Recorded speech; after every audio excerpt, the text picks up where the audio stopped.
listening to The Nasty Table, the premier source for tabletop role-playing actual play. Now come on in, relax, and pull up a seat to the Nasty Table.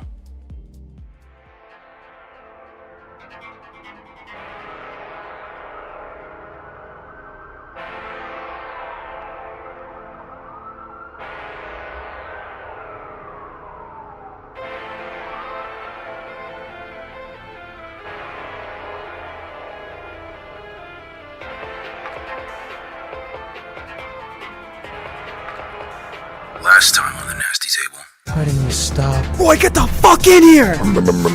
Sputters. Echoes from his midsection rises out, his clothes crunching hair blackened to match his arms. Before you, a horrible, unexplainable monstrosity, a massive mound of black flesh. You start the car. 39 on a 30. Fuck. Bites your left hand cleanly off.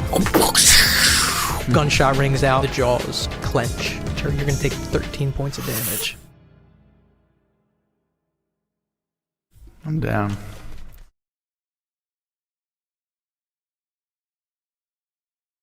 I guess nothing happened to you. Fuck. No. For the listeners at home, we're picking up right after the end of that last episode, so if it feels a little bit raw, that's because it is. We're jumping right into this. No ifs, ands, no buts. I don't wanna. Give me a recap of that last I don't session fucking right now. wanna. So, in the heart of Minneapolis, in the heart of the machine that you have been fighting so hard against, you find yourselves fighting once more for your lives. Roy, handless. Caleb, in the back, on your back, shotgun in hand. Ray, I hope you got some good pictures. And Jerry. This bite digs into you and you can feel the heat pulsate from your side, right below the ribs, basically right in the chunk of your stomach off to the right side. It bites in, rips and tears. It's not very, very deep into it, and it doesn't pull out a chunk. Now, when this happens, you immediately go unconscious, and you hear a voice talk to you softly. I can't cut off my own hand, my son. Anything but that. Roy, you look over to see Jerry face down in the snow, blood gushing out of his side. And you see this blackness seep around his wound, covering it, gently filling in the gaps. But not all the way. Jerry, you would have died. Rules as written, you go to 0 hit points, you die. You feel this warmth as you hear that voice, and you are restored instead to 2 hit points, but you are still unconscious and dying.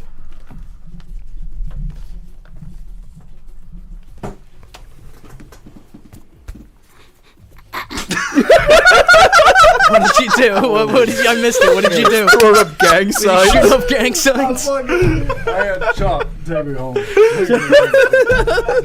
He's just face down in the snow behind his own head. Shooting gang signs. Just imagine Jerry fucking like just like goes down. Imagining like in Daisy, like you know in Daisy when you fucking go unconscious, but then like you come right back up and you're just like there, like that's just that just You are unconscious, to be clear. shooting gang signs. Alright, I'm on the flow. Now, I'm sorry, I had to do to read the rules for dying. I'm listening. I'm glad you're listening because I'm looking for them. Oh, maybe right. If an agent is reduced to 2 or fewer hit points, he or she falls unconscious. An unconscious agent is helpless and can be killed with a single attack without having to roll. At 3 HP or more, you regain consciousness. Now, what is very important is I need you to now roll a check against your Constitution times 5 score.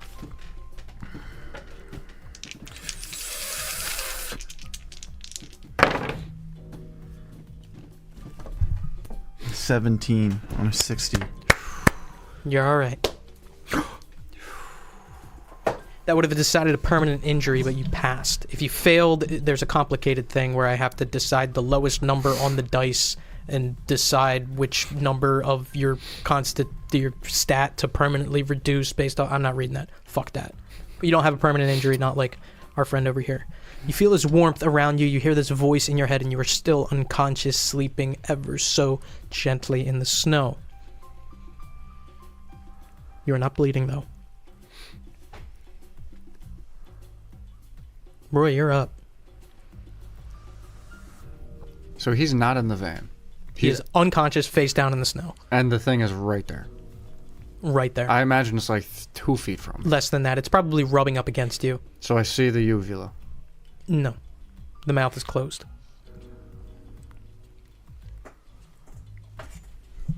Bro, this is like running back to the ship in Lethal Company with the dogs. Yeah. Fuck. Get in the fucking van. What's the thing doing? Second by second here, it's not just fucking standing there scratching its balls. Right. It just got a chunk. And now it's fucking chilling or something. Yeah. Well, it's just, I don't know, Something. doing its thing. Okay.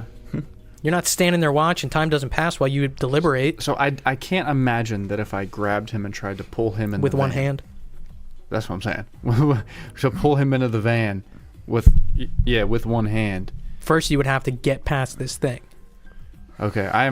So I also imagine that there's a shit ton of guns just at fucking arm's length right now because I'm in the very back of the Arm. van. A single arm's length. All right, Chuck. You ready? You ready, bro? Yes. Yeah. There is a gun at arm length. And I imagine that even though I don't have a left hand, if I grabbed, say, a shotgun, the thing's 2 feet from me. You know what I'm saying? I grab a shotgun and I try to shoot the thing. Matt, roll firearms. Roll firearm. Let's fucking go. How the fuck could I miss this? He's right there. I understand. I almost did. Because now you have to try and manipulate a weapon.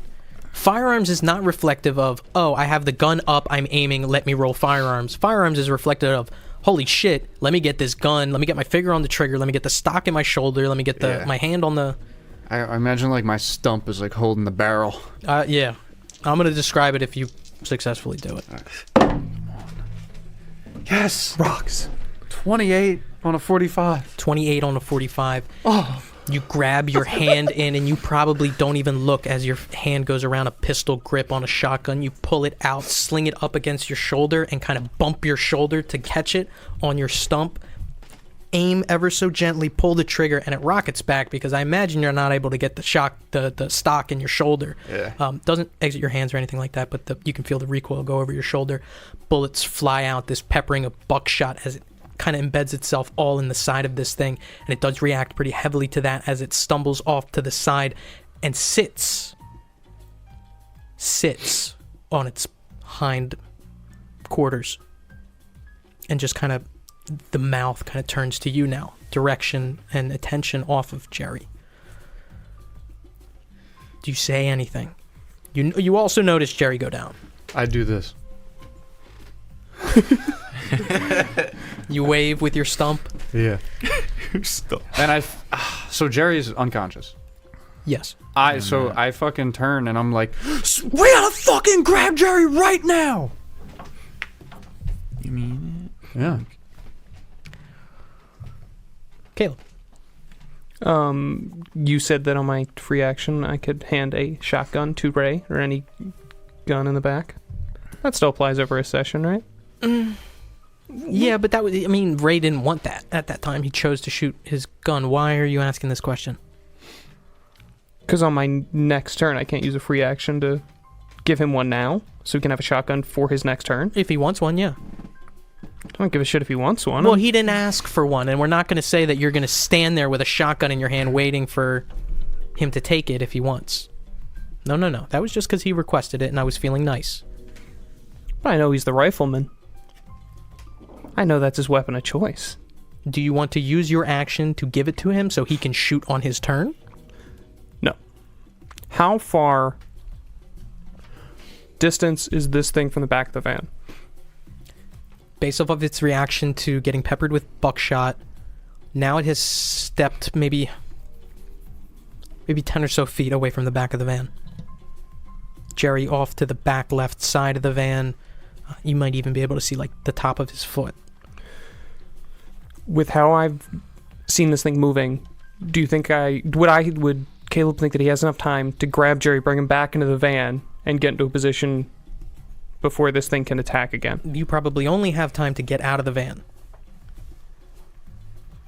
Oh, so you're saying in the amount of turns that it would take you to do that, would it be able to make an attack?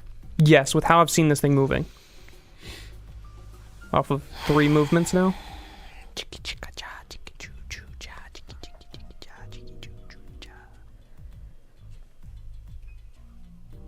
You think it would be close?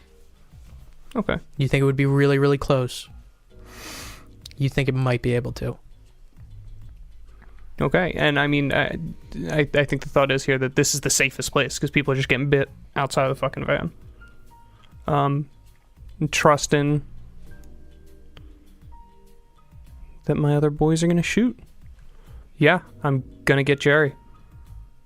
What do you do?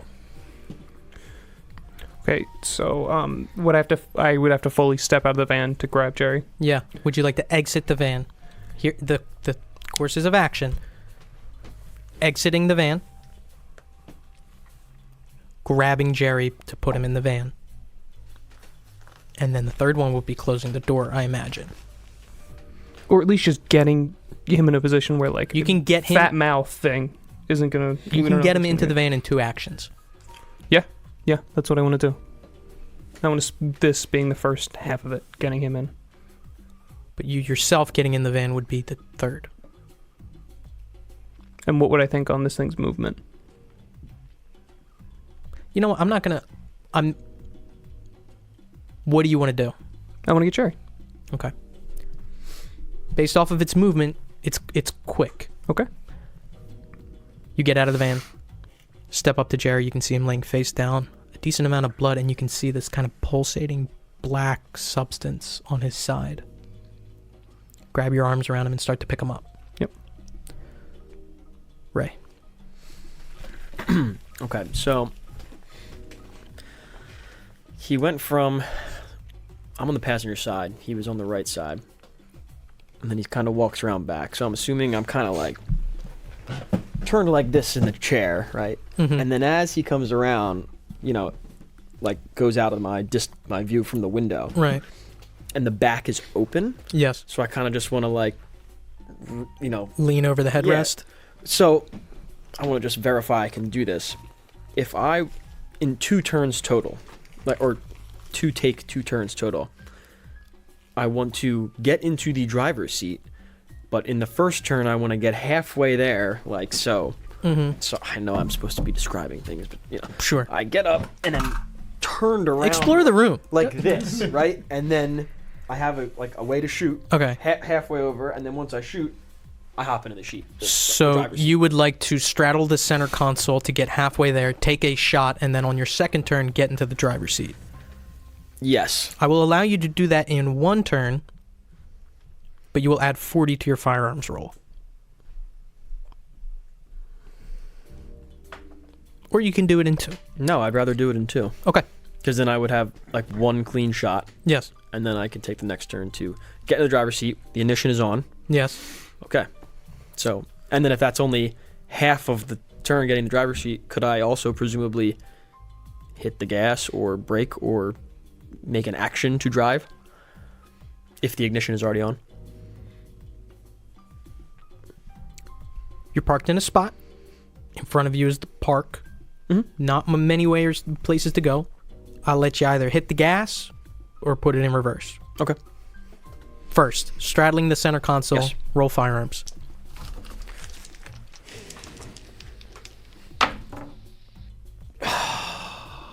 $55 on a 50.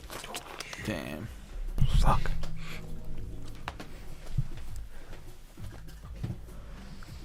Roy, roll dodge. Here we go, dude. Here we fucking go.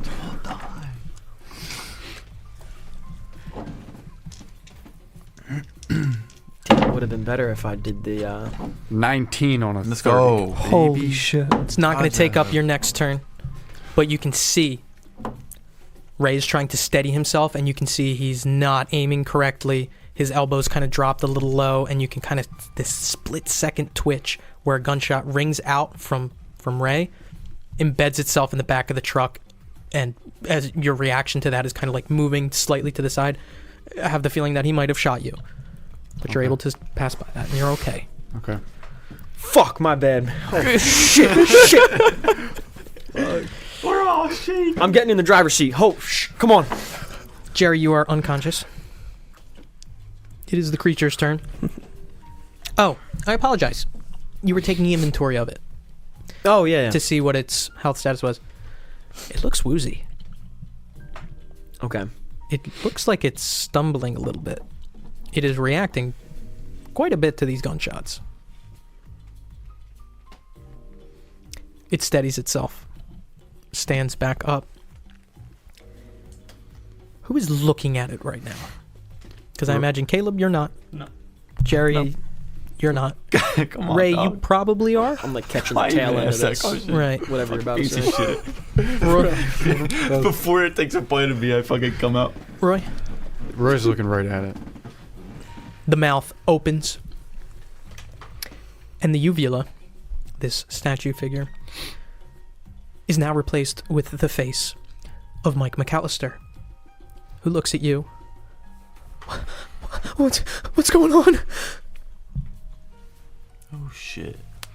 It is steadied. Its mouth is open. Roy, what do you do? Caleb's out of the van. Yeah, you see him helping Jerry up. If I assist, would that... I would like to help. But I'd rather shoot Mike McAllister in the mouth. I want to shoot him with the shotgun. What are you doing? I know what you want to do. What are you doing? I am fucking... Because I know it kind of just pushed me back. I'm aiming the barrel at the mouth. Is it still... Oh, yeah. I'm aiming the barrel at the mouth. Nub. Is it still very close to me? No, it's quite a bit further. Okay. While I'm aiming, do I see Caleb in my line of sight?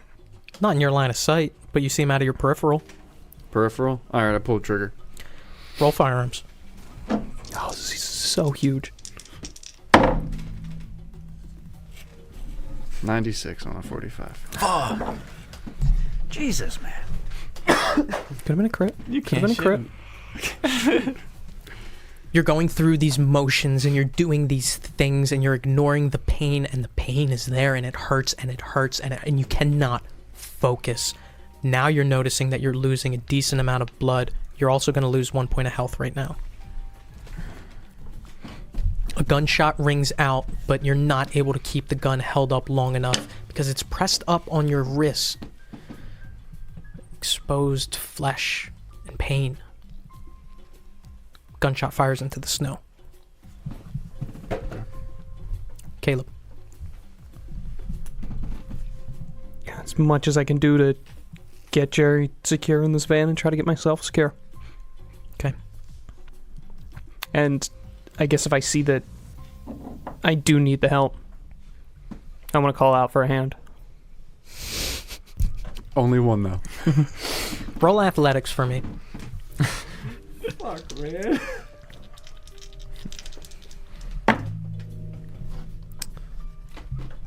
$78 on a 30. Okay. So this was to decide whether or not you could get in on the same turn. You're able to lift Jerry up, hold him. Roll first aid.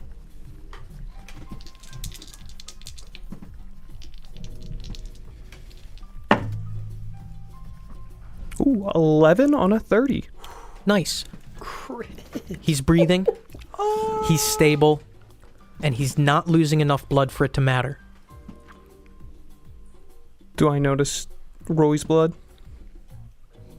That's a different roll. Okay. You bring him inside the van, and now you're basically directly next to Roy. Both of you can get in the van if you choose on your turn. The door's open. The creature's starting to get closer. Got it. Ray, you are saddle side on the center console now, beginning to make your way into the driver's seat. You get into the driver's seat. What do you do?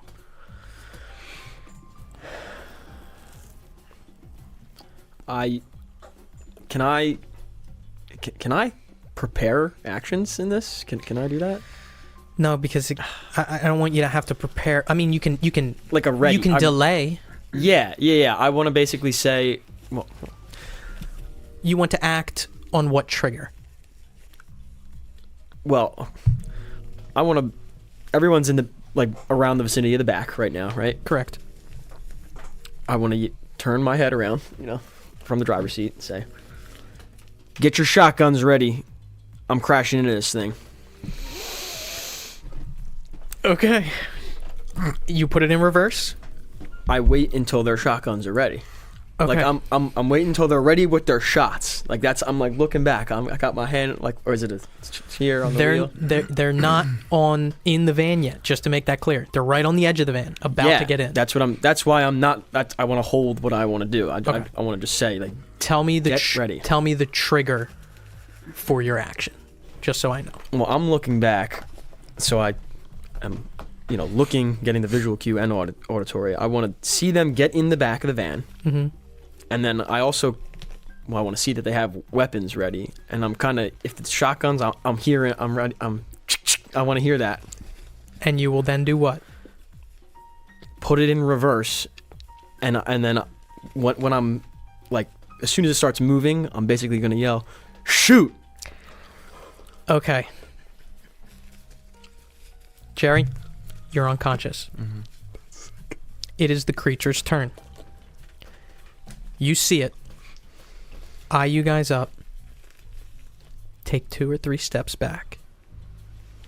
Lower its head, or the front half of itself, and begin to gallop full speed towards you. Roy, what are you doing? I just get ready and I wait for these guys to get in. I want to delay my action too. I'm gonna fire once these guys get in and are ready to fire. Jerry is in. Mm-hmm. Caleb is almost in. Mm-hmm. Are you in the van? Yeah. You are? I'm sitting in the van. Yeah. Okay, you got in the van. Mm-hmm. Caleb. It's my action. Oh, yes. Okay, sorry, I wasn't sure. Ability to get in the van, turn. I'm assuming I kind of left the shotgun, just like if there's a wheel well. Mm-hmm. I kind of left it up on there so I can Yep. grab it kind of easy when I get back. Because I probably didn't have it in my hand when I went to go get Jerry. Sure. Get in, turn, and I heard what Ray said. Ready myself for an impact, possibly, but also ready to get my shotgun up and ready. Roy, is your shotgun up and ready? Yeah. Ray, describe to me what happens. I see everyone's up. Both the back doors are open.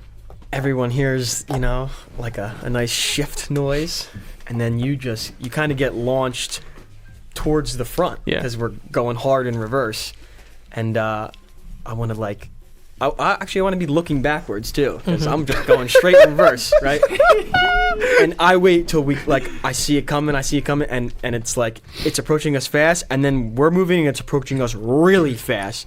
As soon as it's right there, now! Both of you guys roll firearms. Oh, come on. 65 on a 45. 55 on a 45. Are you fucking me? Are you The shotgun's at 45? No way. You guys shot each other? What I will say, you said 65. Yeah. 55. 55! You Bro, you're guys, dead. you guys are the closest you can be. I will describe exactly what happens. Ray hits it in reverse, guns it. It's already coming at you full speed, and there's this second where impact hits. The front of it and the back of the van collide, and it enters the van maybe 6 or 7 feet. Your firearms are directly in front of it. Nothing can be pointer blank than pointer blank. Roy, your gunshot goes off and hits. Caleb, your gun jams. A gunshot does not go off, does not ring. From this impact, you guys in reverse get burst forward off of the force that it is generating. It bounces backwards, shot inside of it. I have to make a couple of rolls, so bear with me, please. The impact of this kills me, dude. Like, It might actually. like I break my neck in the back.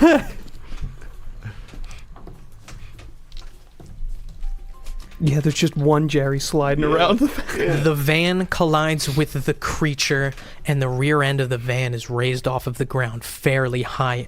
The creature gets propelled backwards, and the van bounces off the ground. Dong, dong, dong, bounces 2 or 3 times. This creature gets propelled backwards pretty far. You're able to generate enough speed for this to really fucking hit it. It makes this horrible hissing noise and seemingly panicked cannot get itself back up off the ground. It attempts to make a retreat and it can't. Collapsing. As its legs twitch, it stops moving for a moment and begins to slop off chunks of it as if melting. Bits of black flesh hit the ground and sizzle, disappearing to nothing. Now each of you experience the same thing. Darkness. As if someone turned the lights out. Silence. The sound of your own breathing. From this darkness, a statue. A woman, beautiful and slender, wearing a flowing dress. Eyes covered with a cloth. Neutral expression. The statue is deteriorating. Bits and pieces chipped from it. No, that isn't quite right. It's not deteriorating, it's being carved. It isn't finished yet. The statue smiles, and with a deep pulsing sound that rocks your very soul, her teeth shatter and scatter. And as quick as this vision came on, it subsides. The corpse, now 15 or 20 feet away from the back of the van, rather quickly, larger and larger portions of it are melting off and evaporate, slowly hitting the snow and sizzling to nothing. What do you guys do? I understand that Jerry's stable. Somehow, yeah. All right, try to help Roy as much as I can stop this bleeding. How do we do that? We would have brought medkits with us. We are going to stay in combat. You did bring medkits. Is the corpse still sizzling, or is it gone? No, it's slowly, like chunks of it slopping off like pieces of fat off of a chicken thigh on a grill. If we're still... You cannot focus on anything but the pain at this moment. Okay. Well, what's the state of the car right now? The van? You're not driving this thing. Okay. We're going to go turn by turn here. Caleb. Trying to help him get everything Right. out, bandage, Okay. stop the bleeding. Right. So you're able to find a med kit. You're going to roll first aid for me, and you're going to take away 20 from whatever you roll.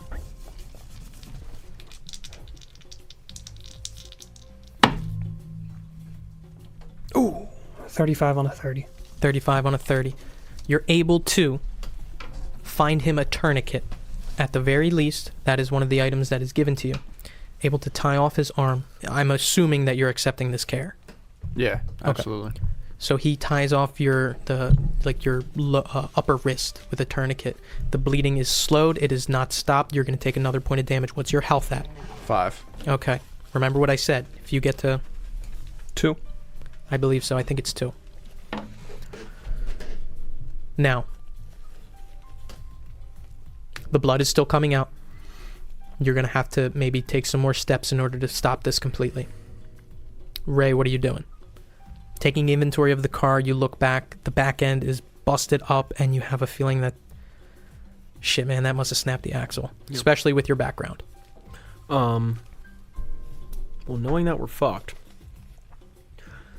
So I see that Caleb is pretty much has stabilized Jerry, and he's taking care of Roy.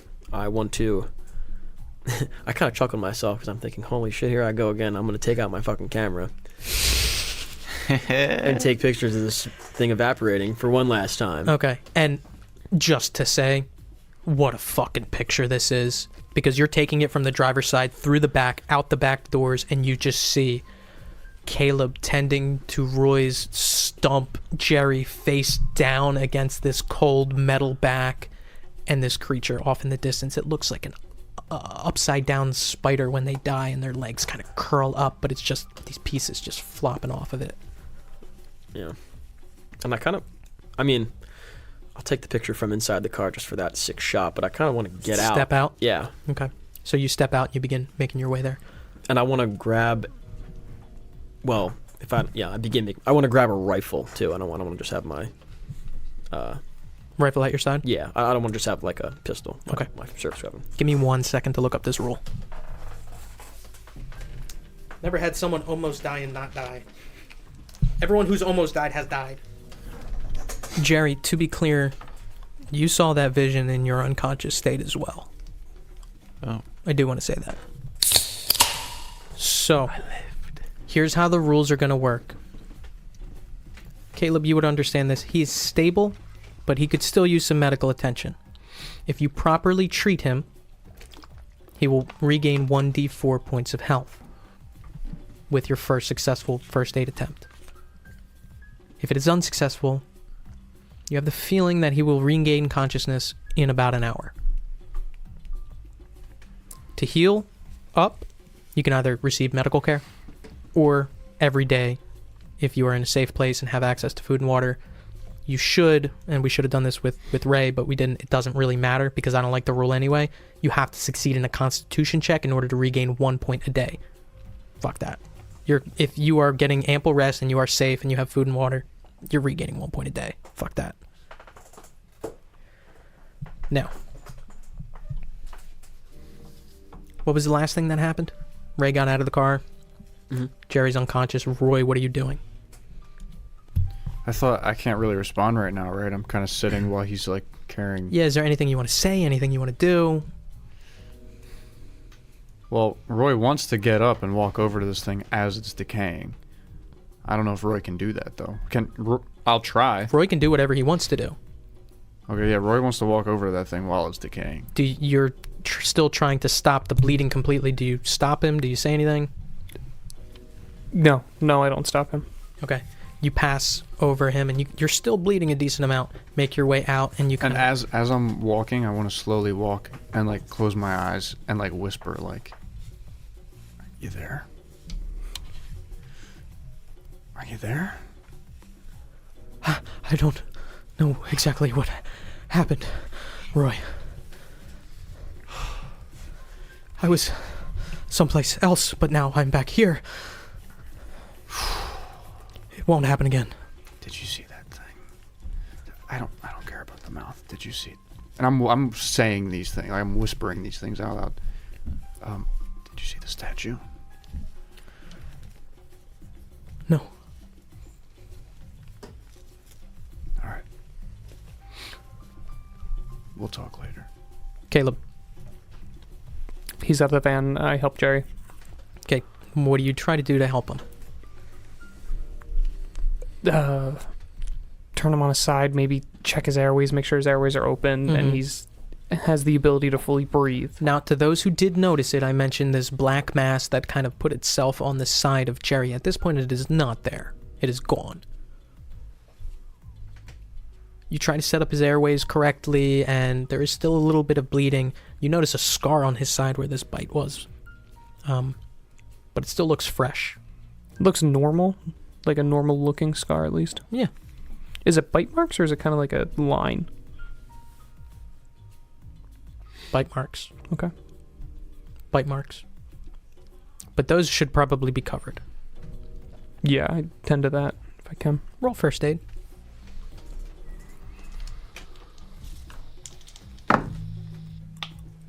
$38 on a 30. Damn. You do what you can. He's not bleeding. He's breathing fine. You feel confident that he'll wake up soon. Okay. We're out of combat. No, we're still in combat because you are still bleeding pretty bad. Walking up to this body, Ray, you notice it. This place is a fucking mess now.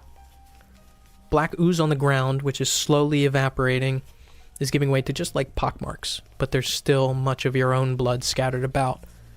Roy's and Jerry's as well. Now, there's tire tracks. There's a lot of things in this parking lot. But the one thing you don't notice is any cars on the road, any people out, or any sirens at all. You approach the body. And at this point, it is probably about half the size that it was before. And you can just hear this hissing sound. Just this.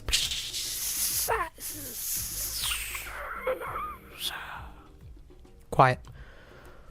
What do you do?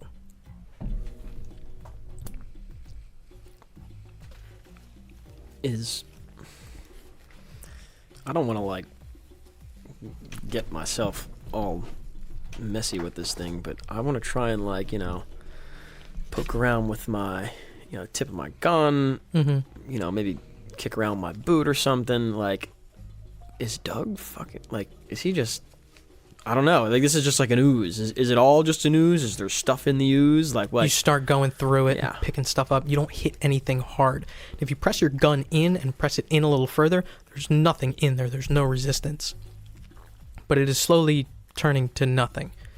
Vapor kind of coming off of this thing. And it's all like... It is pretty hot, it's too. all the same. Like, there's no guts. There's no... Like, it's just an ooze. A homogeneous ooze. No statue? You don't see any. Roy, what are you doing?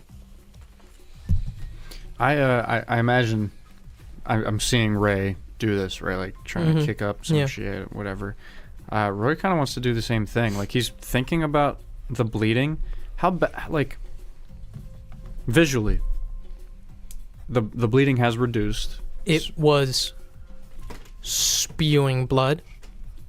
You have a tourniquet on there pretty tightly. You need some sort of medical attention for sure. Okay. With that being said, if properly cared for, soon, you should be okay. But it needs to be soon. Okay. All right. You have the feeling that you can properly care for it with the medical devices and equipment that you have brought. But you should see an actual doctor sooner rather than later. Okay. If you get the bleeding under control soon, you should buy yourself maybe about a day. Okay. Before it might become a serious problem. This is a lot of exposed flesh. Okay. Is anything that mouth digests or ate, are there remnants of anything that it ate on the ground? There's still a decent amount of it left. It is not fully decomposed, evaporated, gone, anything like that, but it's happening quickly. Just on your approach here, it looks like the mass of it has reduced by about a quarter. Okay. And you don't see anything yet. Okay. If that's the case, I want to walk back and kind of eye up Caleb, and I'm like, you mind finishing up, helping me out? Yeah. We gotta get you out of here. We have to get out of here. I mean, We're going to go into the apartment. get those keys. We're going to get the keys and find out whatever else he had in that apartment. And we're taking that car and we're getting the fuck out of here. I got pictures. We'll leave the van. We got to go. Yeah. Do you want to stay here with Jerry? I mean, I think two guys should go in that apartment in case there's anything else. I want to have your back. Yeah. Yeah, I'll stay here. Larger portions of the corpse are melting off. Do you provide a decent, adequate care to him? Yeah. Okay. He applies different, things from the medical kit. Layers and layers of gauze that is sterile and clean, disinfects it, maybe even hits it with a little bit of alcohol. That doesn't feel good. Ties you off decent enough, wraps you in a bandage. The bleeding has stopped and you will regain 1 point of health.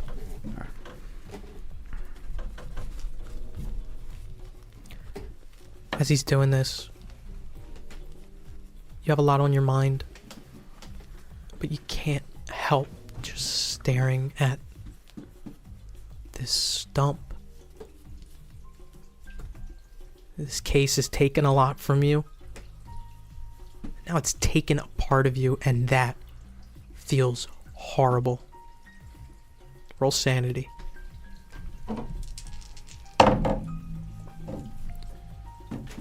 $37 on a 33. And what hurts the most is you realize you're probably not going to be able to ride Caper the same way again. You'll still manage, but that's what hurts the most. Fuck, man. Lose 1 point of sanity. Ray, still outside. The corpse itself has now gone down in size from about 80% of its original mass down to what it is now. You see no bones, no structure. You don't see anything else other than this ooze. These legs are also melting and slopping off in the same way that the actual body is. You do not see the statue head. You do not see Mike McAllister's head. And you do not see Roy's hand. Or Doug. Or Doug. Looking over to the left, however, where this transformation originally happened, the entrance or exit to the parking lot, you see Doug's ripped clothes.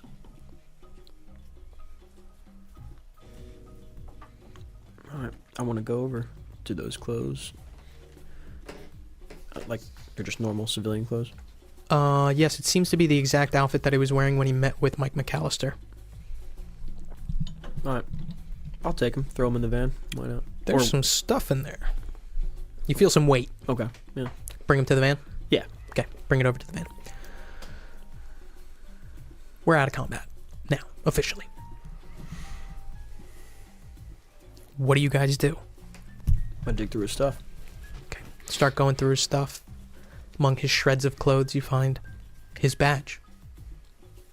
His service weapon, which is a .38 revolver with special wooden hand grips. A key ring with many keys on it. 4 blank silver keys. 2 very similar looking brass keys. One has no inscription on it. The other one is inscripted with 13. And another older, heavily worn brass key. Also in his pocket was a well-worn purple Crayola crayon. None of the notes that we have were written in purple, were they? No. Okay. There was something about a purple crayon.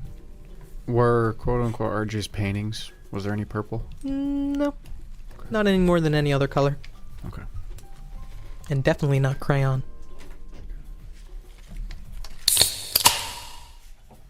So my heart rate has steadied. I don't like combat in Delta Green. I don't. I also don't feel like I pulled any punches there. I do want to say, you lost your fucking hand. Yeah. So this goes to say, hey, you know what? This is more for you than anything, Chup. Combat is rare and it is deadly. When combat happens, shit gets fucked up. This shit could have happened at a Sayo. This shit could have happened in Golden King. You guys got lucky as fuck because you were really, really smart with that. This was fucked up. But what do you guys do? Yeah, I want to watch Jerry, Wall, Caleb, and Ray quickly. And I say, like, quickly. Try to search the apartment. Okay. You're okay alone? Fuck, if another one of those things shows up, no. No, just... Yeah. Do you even want to talk about it? I'll be fine. You guys gotta hurry. Yeah. And as they hop out of the van, I try and close the back. I imagine it's not gonna close, but I try and, like, just crack it back. No. And what's fucked up is you reach for it with your stub first. Oh, you little phantom hand. You bring a shotgun, I got the rifle. Yeah. You guys pass by the corpse. Can I ask you, like, so nothing's left behind, but there was snow on the ground, right? Yeah. Is there... A giant There's imprint from impressions. where it was? Absolutely. Okay. It's not like it was Even in just spots imaginary land. We're even like- even in spots that you saw, you know, the quote unquote liquid that was inside of it kind of spew out and it kind of scattered in, like you remember, like, oh well, there was a big spattering over there. That impression is still there. Okay. You guys make your way across the street.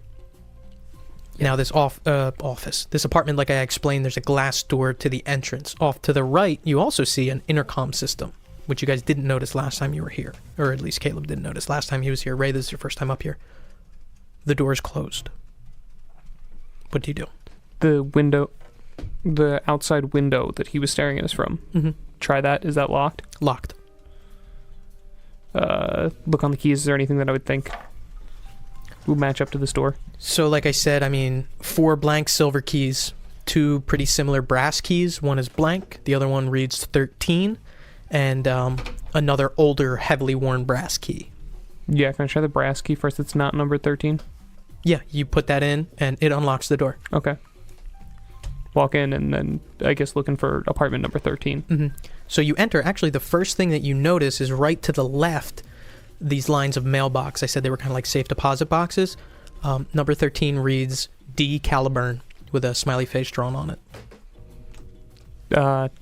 Is there a smaller key that looks like it would be a mailbox key on this set? No. And the brass key doesn't look like it fits in there, the 13 brass key? These boxes aren't locked. Oh, okay. Yeah. Open it. if there's any- Empty. head to his room. Or, no, 13. Up to where you believe is stepping up, making a left directly there. Go down a few, like a 1 or 2 windows, and you see apartment number 13. Now, here's what happens. The door itself is cracked slightly, and you can hear music from within. Life could be a dream if I can take you up to paradise up above. Slowly coming out this doo-wop music. Hello, hello, hello again. Hello, I hope to meet again. Shadoo dang dong, da dang a dang dang. What do you guys do? We gotta come in hot. I want to, well, I'll say on 3. Mm-hmm. I want to get to the door, and I'm going to position it to kick it open, and you have the shotgun. Yeah, on the other side. So when it's open, I turn. You just kind of swing in. And just to do a sweep. 'Kay. 1, 2, 3. Kick the door it in. down. Caleb, you press in, sweep the room. No immediate threats, and nothing that you notice anyone can hide behind. The only thing that catches your eye is a door in the back left. Now you begin to take inventory of the room. It is disgusting. Filthy one that may even jog memories as you notice cigarette butts, piles of trash, food scraps worse than Bobby's in every regard, and much, much less furniture. Piles of trash, nearly waist high, an overturned, opened refrigerator in the center of the room, a particularly old model record player, which is where the music is coming from, sits on the floor with a stack of vinyls next to it. The walls were white. Various colored stains, food, maybe shit. A very short table sits in the corner with some papers and a phone on it. And against the far back right corner, a sink. An empty space where you could only imagine this refrigerator that's in the center of the room should have been, and an oven all covered in trash. In the far back left corner, like I said to Caleb, a closed door that seems to be covered in writing. Same thing. Yeah, well, first I want to check out the writing. You approach this door in the back left corner. The music's still playing. Shadongy dang dong, dangala dangala dangala. The writing on the door is scrawled. It's a white door, and there's various different colors of crayon. They read a few different things, and they all look like they're in childlike writing. D-U-G-I, Dougie, no bath. Bath cold? Dougie clean, no Dougie need bath. Dougie no smell. No Dady need no bath Dougie. Do no enter. No Dougie, no like bath. Variations of that written from top to bottom on this door.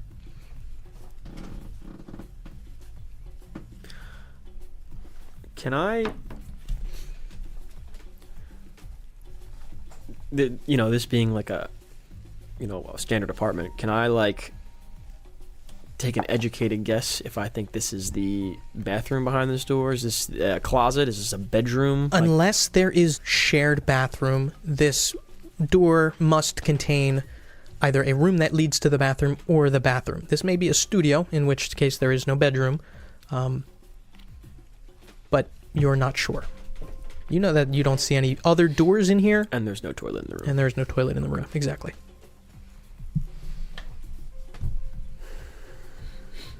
No need Dougie bath. Dougie no need bath. No daddy. No bath Dougie. We gotta go in here, man. Okay. We gotta clear it. Let's go.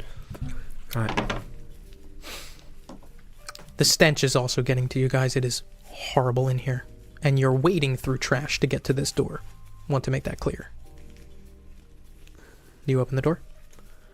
Yeah, I don't want to kick it. I just want to like swing it open. Swing it open, revealing a perfectly pristine, clean bathroom. Shining toilet, sink, and bathtub with a joined shower. No medicine cabinet on the sink here. Is the shower curtain closed? There is no shower curtain. No shampoo bottles. No toothbrush. No nothing, but it looks pristine. Do you guys step in, take a closer look at anything? There's no cabinet at all. Nope, not in the bathroom here. Is there this? Oh, so the sink just sticks off the wall and that's it. Yeah, exactly. Fuck it. I guess the only place for things to hide would be like take the toilet, cover the toilet off. Anything in there? Nope. You step in, but you do notice that the top of the toilet, as well as the sink and the edges of the bathtub, are covered in dust. Hasn't been in here.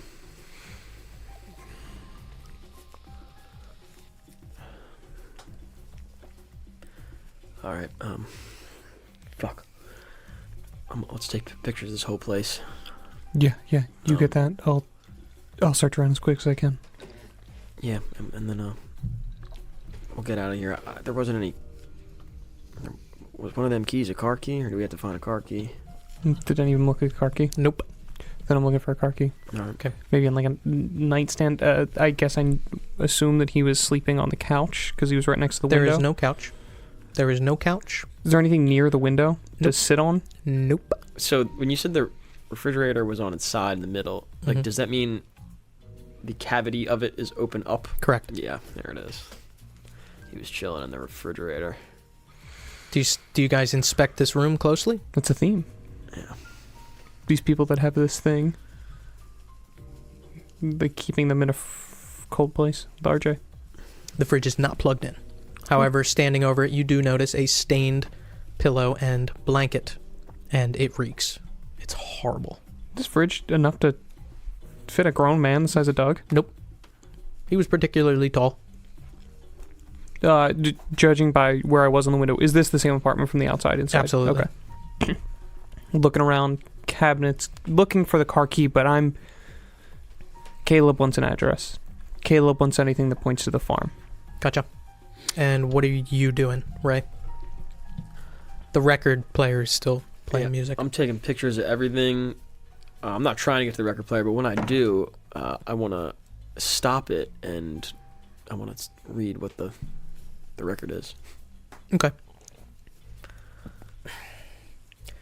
You stop the record, and Caleb, you're going through it. You see it's just a generic doo-wop greatest hits, but there's a stack of vinyls to the side. The one on top is an album by The Chords, and it's written in Sharpie. It says, "I'm proud of you, Dougie. Love, Dad." That's the top one. Yep. I want to flip through the stack then. All of them seem to have writing on them. "Dougie, you're doing great. Love, Dad." Is it all D-U-G-I? No, it is D-O-U-G-I. Okay. "Keep taking baths. Thanks for the drawing, Dougie. I love you. Love, Dad. Great work today, Dougie. Heart, Dad." All different doo-wop albums, the Chords, the Mystics, Cadillacs, Spaniels, all written in the same handwriting. Is it the same handwriting that's on the door? Absolutely not. Got it. This is neat, all caps, kind of like, I don't... Do you guys know dad handwriting? Because dad handwriting is very specific. Yeah. It's like all caps and like kind of scrunched together. Yeah. I'm taking pictures of all this. Yes. You're beginning to make your way through. Cabinets are emptied or broken. Trash littering everywhere. There is an alarming amount of refuse in here. Are they neglected, or are they broken out of like somebody physically, like anger? Roll or something human broke these? intelligence.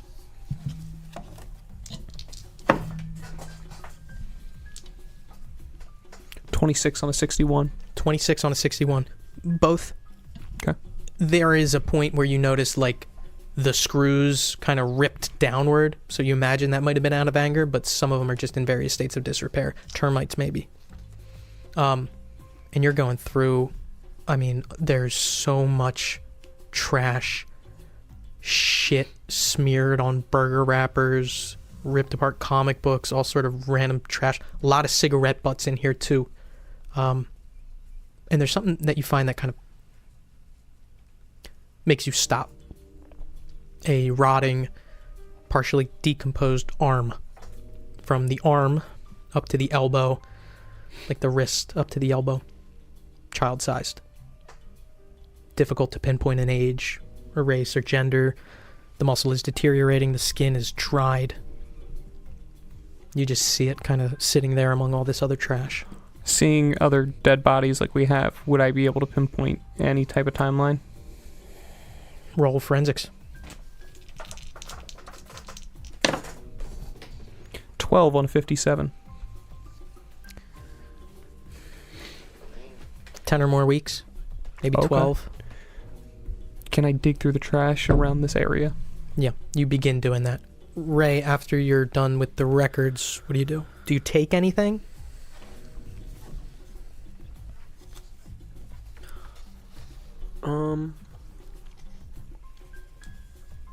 No, I mean, I guess I want to help Caleb find the key. Okay. Kind of pressed on getting out of here. I mean, I don't know.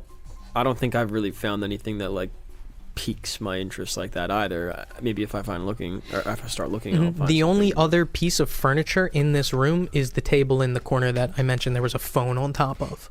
Oh, and you said there was some Papers on it, yeah. All right, I'll look through that then. You start going through that. Caleb, you find a few small, more bones, human toes, partially decomposed and child-sized. There's 3 that you find nearby. A big toe and 2 others that you're not able to exactly pinpoint. Ray, you make your way over to the table, and there are papers on the desk, like I mentioned. But what you notice first is a device next to the phone. It reads, Phone Mate 400 Automatic Telephone Answering Machine. Blinking red light.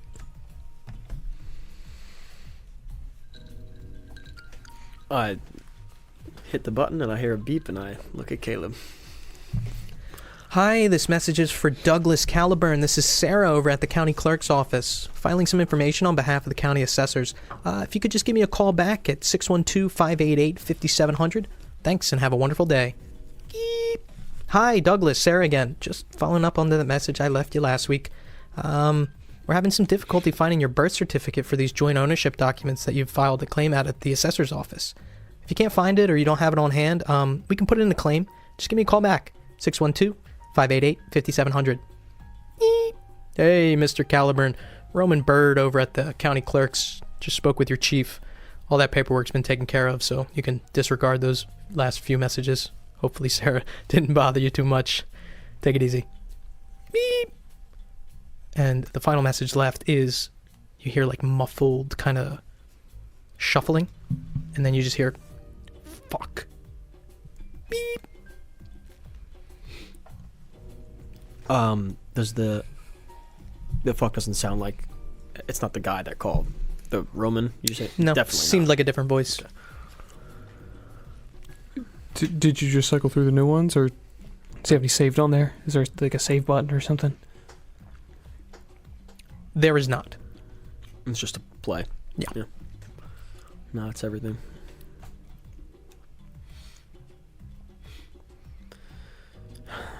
I would say let's probe into the county clerk, but it seems like they already were dealt with. Everything we did. Did you play that last one again? Yeah, I'll play them all again, but I play, I'm not going to go through them Yeah. all. Unless you have questions about the contents of them, let me know. No, it's that fuck voice. Yeah, you just hear that fuck. Nothing. No. When you said shuffling, like, Think about I mean, does it sound windbreaker material kind of rubbing against itself. I mean, does it sound like... Not footsteps, not sprinting, nothing like that. Yeah, it sounds like the phone was like, oh shit, I butt dialed you. Fuck, kind of. You I went know butt- it's not cell phones, but like sort of in that vein. I don't know. It's not like you're moving. You're standing on a landline. Like, you don't have anything mobile, right, to call somebody on?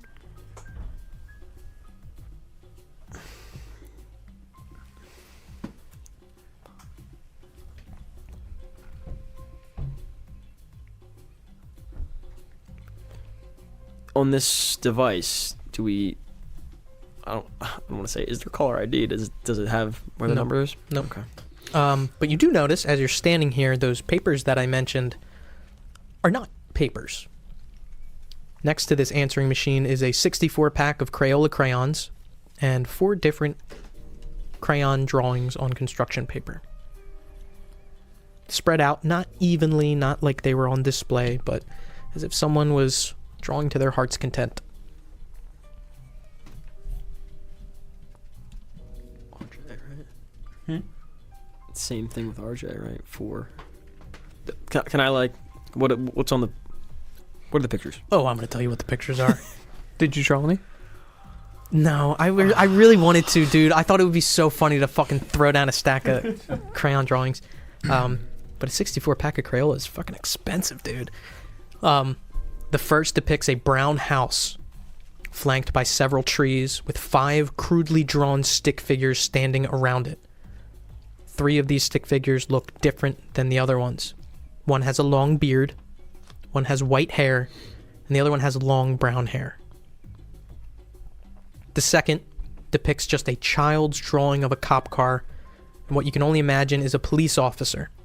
Sloppy handwriting beneath it reads, "Daddy." The police officer has a speech bubble saying, "Dugi, D-U-G-I, is pottery." The third depicts 4 figures. A police officer labeled Daddy, a smaller stick figure reading Dugi, and another smaller stick figure labeled Roja, R-O-J-A. And the fourth, you're not even sure. It's a gray, fatter stick figure with what looks like the crown on the Statue of Liberty on the top of its head. It's smiling. It's labeled Mommy. The fourth was on the top of the pile, and it has scribbles of reds, yellows, and oranges.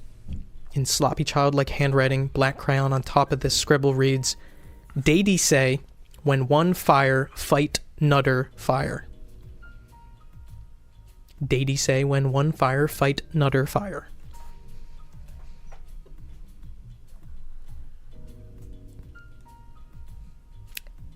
Any questions?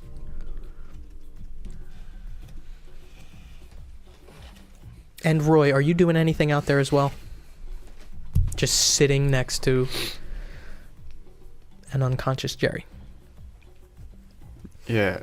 Can I kind of like run my finger under his nose, make sure he's still breathing? Yeah, he's breathing. Yeah, just pull out a cigar, swing the doors open, Mm-hmm. kick my feet off. So like my butt's on the back of the van and my legs are kind of dangling. Yeah. And I got a cigar. That's all I'm doing, man. And I'm kind of like occasionally just looking at my fucking left wrist. How does Roy feel right now?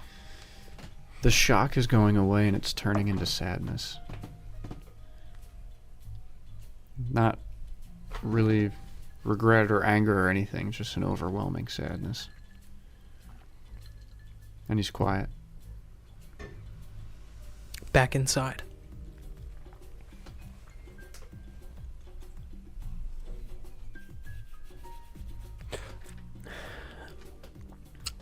know I've never interacted with Doug, but from what I saw him talking to Mike McAllister,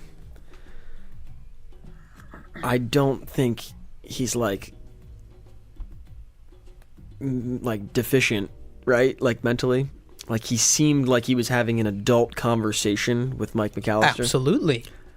Not like A conversation of would have? No. I'm gonna blurt it out. I'm gonna cut it out. That's what he wanted to say. I know that's what he wanted to say. I know, it's exactly what I wanted to say. No. He seemed like a fully functional adult man. Yep.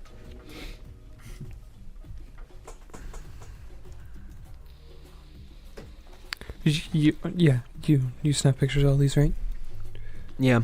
What's the Roja one say again? ROJA. That one is 4 stick figures.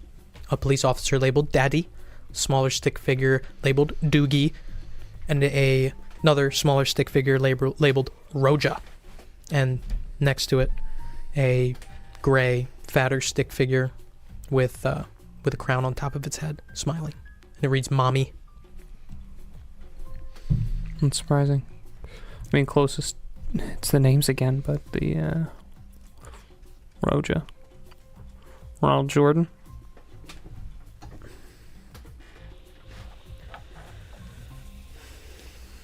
I want to look at the five stick figures standing at the cabin. Can you tell me that again?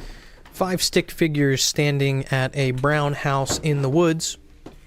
2 look completely like just regular stick figures. One has a long beard. One has white hair. And the other one has long brown hair.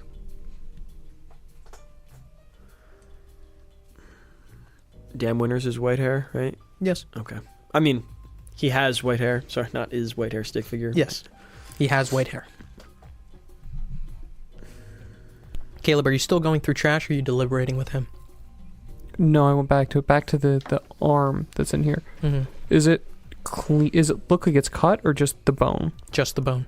Okay. No cuts, no lacerations on these bones. Not on the bones, no. Okay. As you're there, you see another bone, possibly a rib bone, you would imagine. It's difficult to tell, and it stinks even worse than the others that you've found. And it's stained, has something dark brown that's kind of crusted on the tip of it.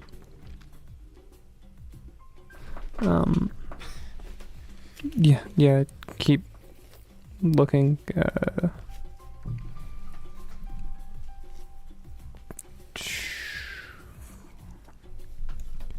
Take. Oh shit. We don't have any evidence bags or anything with us. Is there anything here that I can use as a bag? A shit smeared Burger King bag. Anything cleaner? Roll luck. Yeah, I'll help him look too. Plastic shopping bag, paper bag, Box? yeah, box. He's rolling luck. Fuck. Oh, it's not. Okay. Mhm. I got it. 88 on a 35. Would you like to re-roll? No. Okay. No. Nothing is clean in here, and that much is apparent. Got it. The smell is starting to get to you guys pretty fucking bad, too. Some of the smaller bones, can I put, if I'm wearing a jacket, maybe like an inner jacket pocket? Mhm. As you go to pick up some of the smaller bones, you also see 3 other bones closer to the refrigerator. These are a few different sizes, somewhere between 2 to 3 inches. The smallest one and the largest one about 6 inches. Really hard to tell exactly what kind of bones these are. So you go to pick those up. You see stuffed into the front door on the back. The casing for the refrigerator has kind of been ripped open, exposing like the radiator almost. Mm-hmm. And you see a car key that's been shoved into there. Like hidden? No, more like pressed into place. Like there's like an imprint for it? No, but shoved into the mechanical innards of this refrigerator door.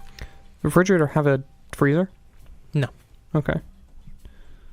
Can I take the key? Yeah. And can I start pulling off that radiator? See Yeah. if there's anything else behind it? Yeah, you go digging in there. Anything you're doing, Ray? I mean, we still haven't found a car key, right? In here. That was a did car you? key. Oh, you got it. Fuck, I'm sorry.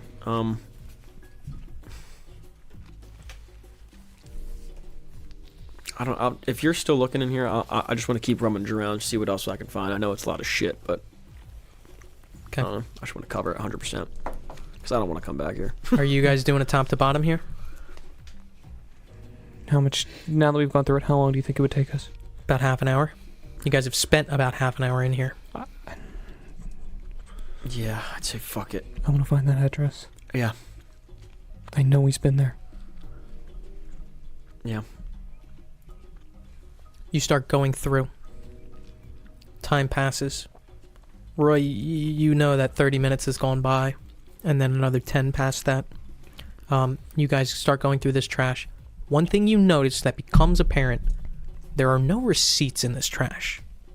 And that becomes kind of strange because these piles of trash are massive. Tons of cigarette butts as well. The next thing that you notice is a few more bones. And they're small. They're really, really tiny. You probably wouldn't even notice that they were bones. Maybe mix it up for chunks of plastic or something, but pick them up and you can tell. Not teeth, but bones. And the longer you go here, the more you realize that there's probably nothing else of substance in this place other than the records, the fridge itself, which you completely disassemble, nothing inside there.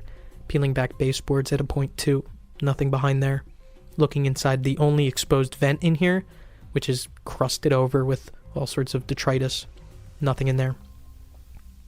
No written notes at all, other than if you're to count the drawings. A full hour has passed. Jerry? You blink hard. Blink hard again. And you hear a voice whisper. It sounds like your wife. I'm sorry. You come to consciousness, looking up at the ceiling of the van. You look down at your side. Your clothes have been torn. Your external looks fine, but your internal hurts horribly. Searing pain. You are conscious. Bring yourself to 3 hit points, please. You look up to see Roy sitting on the edge of the van. No light except for the tip of his cigar, which casts a glowing, warm glow on his stump. What do you do? Wince in pain. Literally. Just fuck. But I make enough noise that you I would assume you would hear me. Yeah. I turn and I'm like, Jerry, and I fucking toss the cigar into the snow and get up and like kind of rush over to Jerry and I'm like, grab him some water. I'm like, dude. And I kind of finally inspect where he was bitten. Yeah. What's it look like? It has been bandaged by Caleb. Oh, okay. Do you peel back the bandages? No. Okay. You can still see some blood kind of dried there. Mm-hmm. Okay. I'm like, you all right, man?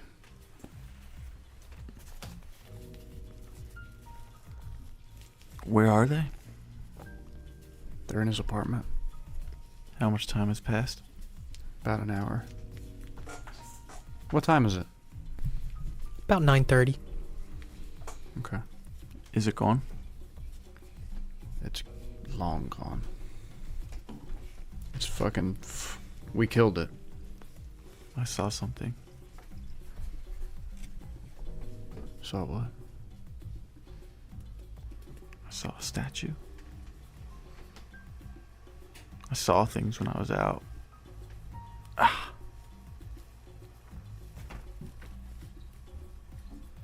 I saw the same thing. I heard a whisper as I got bit. It was a man that said, I can't cut off my own hand, my son. And I look at your hand. Roy, yeah, like fucking... A little more air came out of Roy's nostrils right there. Yeah, that bitch had no questions about what they were doing to me.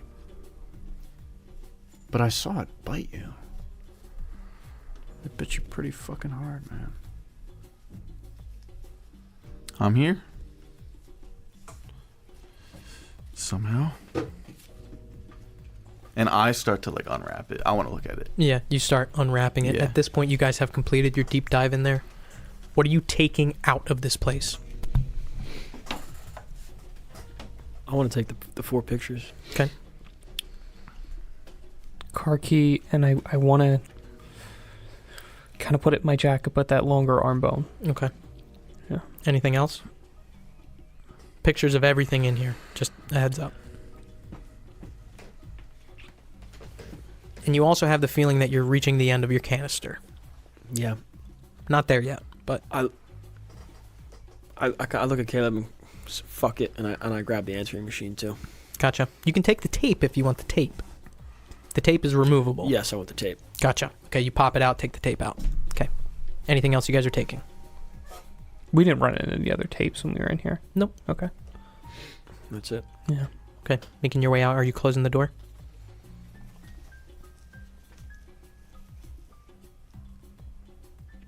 Yeah. Closing the door. Making your way out of the apartment building? Yeah. Out of the apartment building. Right to, not the van, to the Okay. car he came in. And doing what? Seeing if that key works. Yeah. Try the key. The key fits. Okay. First things first. I want to pop the trunk, open up the glove box, console. I want to dig through this car. Seems pretty empty. Not a lot there. No registration.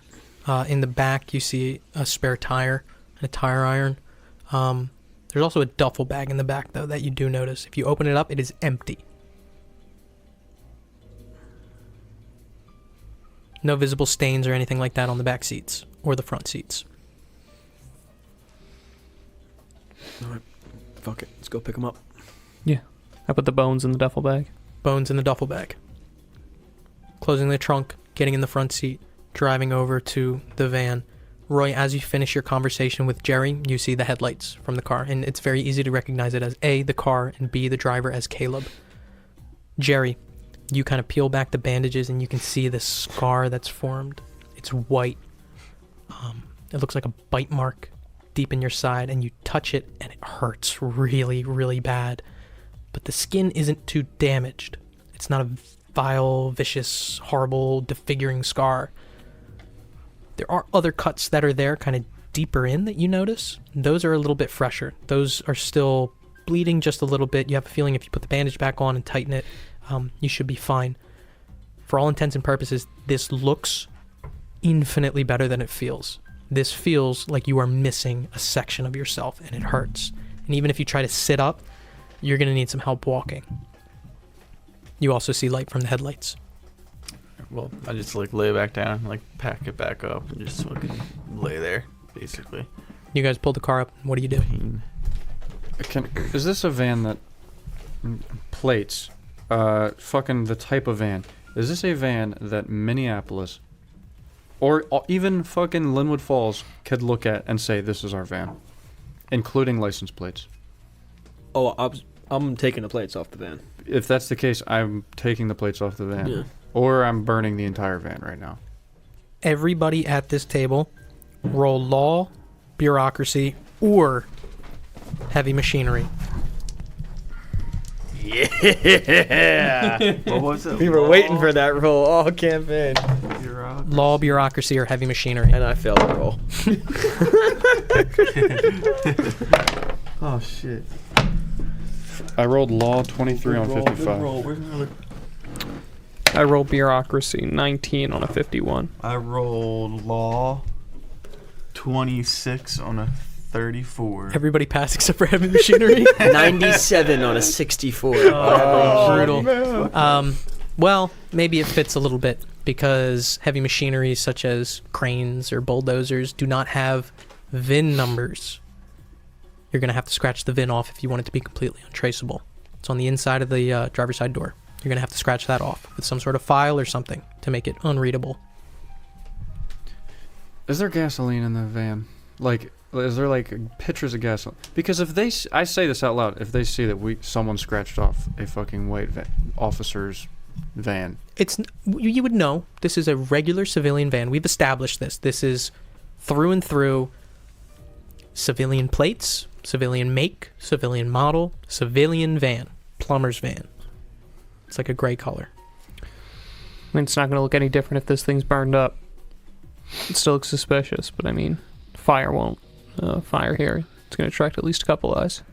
Yeah, to be fair, how many? There are cans of gasoline in the back, by the way. We have shot several fucking bullets off. There's been screams, there's been loud thuds and noises, bangs. We've fully revved this fucking car reverse into this monster. Mike Finn is giving me a questionable look, and I shook my head in agreement. I grabbed all the canisters of gasoline. I'm like, grab whatever the fuck you want to put and throw it in the trunk. We're gonna burn it. You can only grab one canister of gasoline. I will grab one at a time. yeah, we can burn it, Sarge, but I mean, I'm kind of having the belief that they already knew we were tailing them in this van for a long time. Yeah, all right. So let's get rid of it. All right. Yeah. All right. Start taking everything out. Want the radio, weaponry, everything we brought from the station. Gotcha. Yeah. Putting it in the trunk, putting it in the back seat. Jerry, you're still laying there. In the van? Mm-hmm. Don't burn me alive, guys. I need help. It hurts. Can I help Jerry? Yeah. To the back seat. Yep. Kind of bring him over, and he's like groaning and huffing and puffing as you get him in the back seat. What are you guys doing to this van? First thing I do is I go scratch that VIN number off. Okay. Easy enough to find some sort of tool in order to scratch the VIN off. Yeah. And then? I'm going to start loading all the guns into the trunk of the car. Okay. Is there just like, can I find like a tube or something? Yeah. I want to start a siphon off with some gas and then just let it drain out like all beneath the car. Gotcha. you Yeah, know? easy enough to do that. There's like some sort of silicone tube that you're able to find and do that. Gas is now under the van. The VIN is scratched off. Everything that you guys would reasonably want out of this van is now into the car. What are you guys doing next? Pulling our car a little bit away from it. Make sure it's out of the radius. Yep. Yeah. Screw those license plates off. Take the license plates off. Take them off and you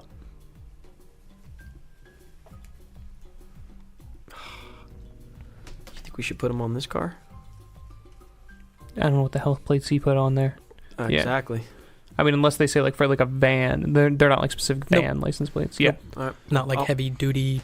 I'll put these ones on our car. Swap the plates over. Yeah. Okay. Plates are swapped.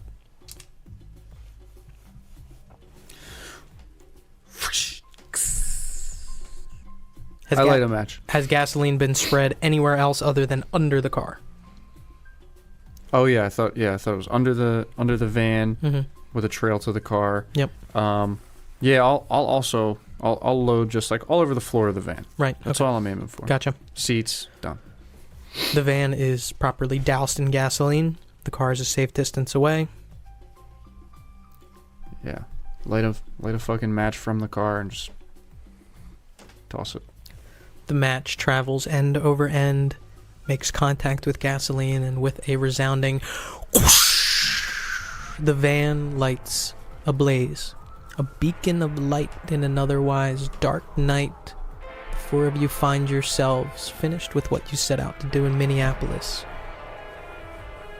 A man, ? Dead. Teeth shattered. And that's where we're going to pick up next session.